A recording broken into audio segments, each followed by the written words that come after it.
जल्द ही थके हुए तीनों ने एक लकड़ी की झोपड़ी देखी जो वास्तव में जॉन नाम के हत्यारे का ठिकाना था।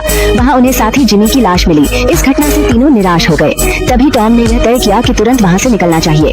उसने विलियम को निर्दयता से बेसमेंट में धकेल दिया और बाहर का दरवाजा बंद कर बेबी जेनी को लेकर अकेले भागने का प्रयास किया। लेकिन जैसे ही वह मुड़ा, वह लौटते हुए जॉन से टकरा गया जो एक खौफनाक और जंगली सा दिखता था।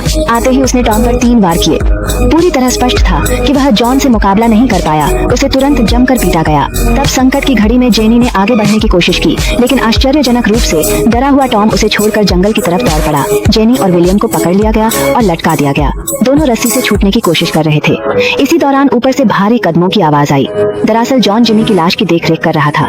वो डर से भर गए। उन्हें नहीं पता था इस दानव के साथ उनका क्या होगा। उसके बाद जॉन टॉम का पीछा करते हुए जंगल में गया। उसका न होने का मौका पाकर दोनों ने जल्दी से खुद को छुड़ा लिया। हालांकि टॉम ने उन्हें छोड़ दिया, लेकिन उन्होंने फैसला किया कि वे टॉम को बचाने के लिए जंगल में जाएंगे।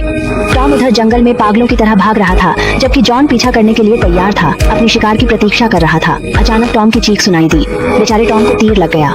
अब जॉन भी पास आ गया। दोनों की लड़ाई शुरू हो गई। बिना लड़ाई के अनुभव के टॉम कोई प्रतिरोध नहीं कर पाया और तब उसने निराश होकर चट्टान के किनारे चढ़ने की कोशिश की, लेकिन वह पल भर में ही फिसल गया।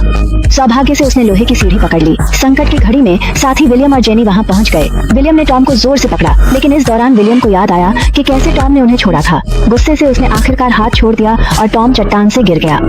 पास ही जेनी सोच रही थी कि कोई दुर्घटना हो गई। वह जोर जोर से रोने लगी, लेकिन विलियम भी अंत में नहीं बच पाया। बेचारी को जॉन ने सीने में वार किया। अब अकेली जेनी रह गई। वह